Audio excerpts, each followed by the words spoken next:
Good morning, everyone. Welcome to Feel Good Financial Friday on this 10th day of June, 2022. With us, our wonderful co-host as always, Kim Lanciel, reporting from this morning from the streets outside of Grand Central Terminal, New York City, where I can see, and I probably know that the weather is probably a gorgeous early June day.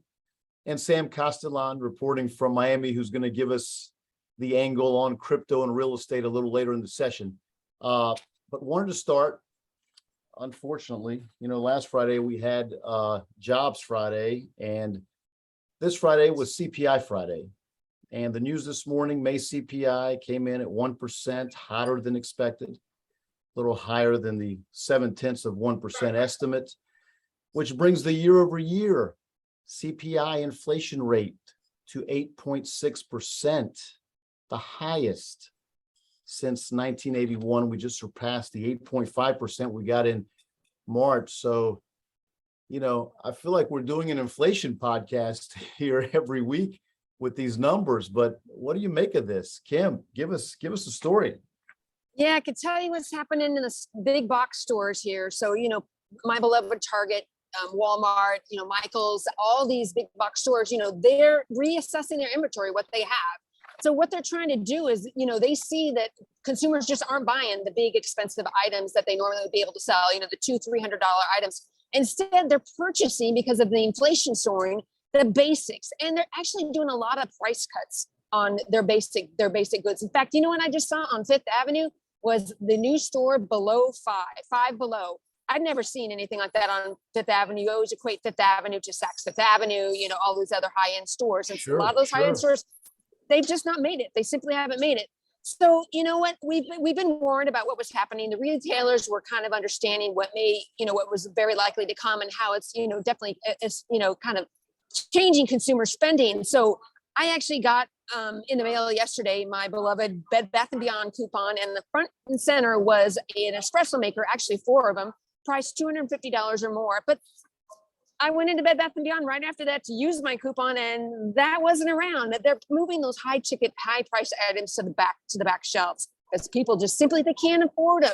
So we all know that the discretion, everything's slowing down, the spending is slowing down. But you know what? Is this gonna lead to fewer jobs? It's kind of scary. And how about the inventory glut on all those other high priced items? When things start catching, getting dust on the shelves, it's not good for these stores. Well, Target, to that point, Target just reported this week, stock had another 10% drop after the CEO came out and said, look, we've got too much inventory. We're going to slash prices and take the pill this quarter so we can have a stronger back half of the year. Listen, for retailers, it's all about back to school and the holiday season. I mean, that's more than, I think, 60% of their revenue.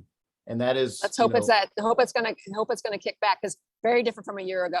And then you take a look at like Michael's, because everybody during the pandemic was buying their crafts to, keep themselves entertained at home and keep their family safe. And here they are doing exactly the same thing. They're not selling high items at Michael's anymore. It's like much, much cheaper things just to sound like, and you look at like Michael's, it's, and probably pretty much of anything at Michael's isn't really necessary. But, you go back to Walmart, for years, I kind of didn't go to Walmart because it's simply just not available here in New York City. They don't have any stores in the 5 boroughs. So I was actually in Virginia a couple of weeks ago, and we went to Walmart, and guess what? We definitely saw a price difference than, what Target would have or any of those stores here in New York. But we're all having to do it. And what are we doing? What are the steps we're taking? We're cutting back. We're simply cutting back. Cutting back makes it harder to save, of course, which we talked about at length last time. And look, you wish you could point to one factor. We hear about the supply chain disruptions and everything else, but in the end, a lot of this comes down to energy prices and, oil hitting a new high yesterday, a new cycle high anyway. I know AAA gas prices reported $4.97 a gallon. That is an all-time high as well. And one other, from a global perspective, I saw this on Bloomberg. I just thought it was crazy. So in Australia, the price of lettuce hit 12 Aussie dollars, which apparently is, super high. And that drove KFC to put cabbage in burgers instead of lettuce. I just thought that was interesting. So we're doing cabbage now instead of lettuce at KFC in Australia. All right, Sam, you got any good news out there in crypto or real estate world, or is it more? Yeah, I think I do, George. And just to Kim's point, before I start with that, like I think that the one problem that I started to see is like, with inflation, now that we're seeing all this environment, even technology companies, right, are starting cutting hiring, are stopping hiring new people, and are some of them are cutting actually employees. So I think that that's an indicator to consider as well, and to see where we are, if we're tending to a recession or not. But I think that those are kind of like the factors that start affecting the economy. Now, I guess on crypto, George, we have some positive news. We have the federal government this week announcing that they're working on a bill that will regulate all the digital asset management. And so that, how now there's not only the crypto industry, but now we have the NFTs. And so the government finally is taking over that. And so they're creating this bill that, there's like some people that are in the industry, some investors that are probably like concerned about that would, when you have regulation in the short term, you always see like how these assets decrease in value. But however, I think that in the long term, it's going to be very positive for investors, because when you have a market that is well regulated, and think about all these kind of asset classes back in 2008, I right? agree. After Agree 100%. the regulations, like you have the possibility of more institutional investors and pension funds to come in. So when that happens, and when that crypto and NFTs market are well regulated, we will see more banks and institutions buying into crypto. And so I think that in the long term, mid-long term, that's going to actually be positive for investors. And then I guess, George, in real estate, what we're seeing is there's a trend where more and more actors involved start saying like, hey, you know what, like there's a decrease in inventory. And so, because we're seeing also the interest rate going so fast as part of that initial reasons for the inflation, or reaction from the Fed to the inflation, we are seeing less and less people able to kind of get into a mortgage.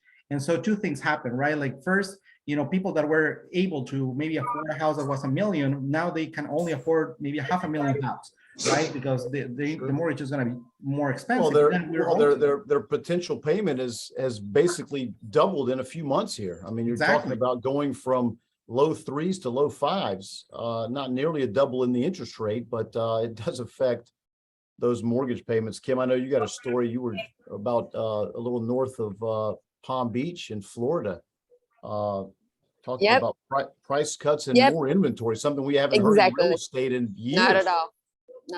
So I was talking to a real estate agent in Florida because we're interested in buying in, like I said, north of Miami, not a populated area. And we were back in actually February of 2020, right before the pandemic hit. We were looking at homes, in the $260,000, $280,000, and now they're $410,000, $420,000. Been keeping in touch with the guy, and he said just on Wednesday, had a long conversation. You know what? Those prices are going down. We're looking at $10,000, $11,000 cuts, and there's more inventory. It's good news for us, but you know what? He said, hold on until you absolutely have to buy. Yeah, something we just haven't heard in years. And when we see listen, one of these Fridays, we are going to have great news to report about on the inflation front and everything else. But just want to say again, thank you for joining us. Our time has come to an end. Feel Good Finance Friday, which is your weekly 10-minute recap of the week that was and the weekend to be. Speaking of weekend, anybody doing anything fun this weekend? I'm going to see Top Gun on Sunday night. I cannot wait. I'm going to the beach and it's free. Or just a subway. Jurassic World. Subway ride away. Awesome. Well, listen, thanks again. Everyone have a great weekend. And until next Friday, sayonara. See you soon.